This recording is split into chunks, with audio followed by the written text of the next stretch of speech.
I mean, it's been just a trip, just watching just people get involved, people coming up to me and saying after either seeing it online or in the daily game, kind of like, hey, that's awesome what you're doing, we want to help.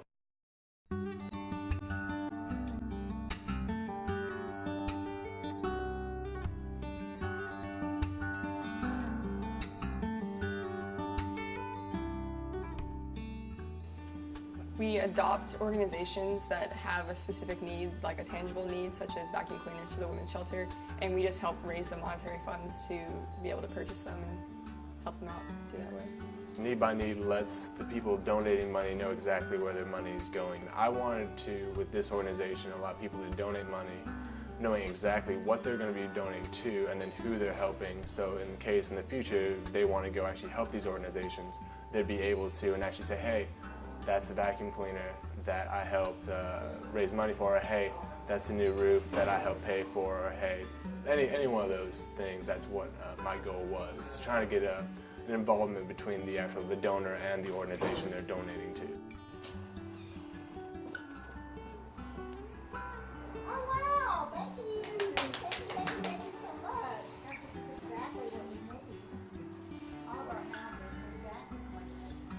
No problem. Glad we can help. Oh, thank you very much. We felt the women's shelter was a good project because after meeting with them, we found out that they are really a small nonprofit that doesn't have a lot of large backing from churches, and that they've been basically relying on community donations from like local businesses to help them keep going. And we figured that kind of fit our criteria of what kind of organization to help. It has to be small. It has to be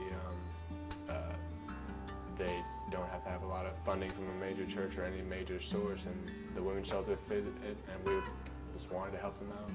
I think it was good because it's not like specifically a missionary group or specifically a church group, so that we can keep our options open, even if we are like a faith-based organization, that we can still help other people.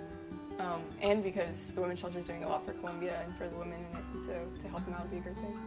Well, it was just wonderful how he just kind of fell into our laps, I think, and found us, you know, and because of that, he came to us. A lot of times we end up begging, and we end up finding resources and putting, you know, making people feel badly in order to help us, and it was quite the opposite with him. He found us, we didn't have to beg, and it was marvelous. I'm so proud. Good job, you guys. Through a connection at our church, we found out about the women's shelter and found out that they needed vacuum cleaners. So we went from there and set up with them for our first need. A lot of it is just operational monies. It's to keep food on the table. It's to keep bus tickets in the hands of women so that they can find work. To pick up those emergency needs of women. You know, it's the most important part of it.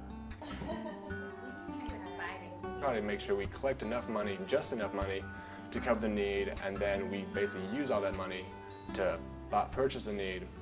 And there's no real money. We're not keeping money for our organization. I mean, we have some buffer zone if something happens, but we're not. Our goal is not to make money.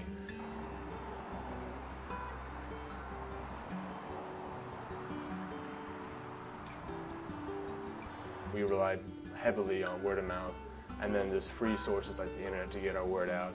And that was kind of our goal. We don't want to be spending the money we raise through donations to buy ad time for us. We feel like if we're meant to become big, God will give us ways to spread the word about our organization. So we're relying heavily on this free media. Most nonprofits are very, very small. I mean, we run on a put out the fire model, real crisis management model. And to have somebody come to you, you just can't believe how important that is. Not to have to go and beat the bushes for a resource, not to have to badger somebody to do something for you. And it takes time and it takes energy. And when somebody kind of drops into your lap and says, I really have this idea and I want to help, how much more could you ask? So whether it be here or any nonprofit that's going to benefit from his, you know, and from all of their efforts, it just makes such a difference to us.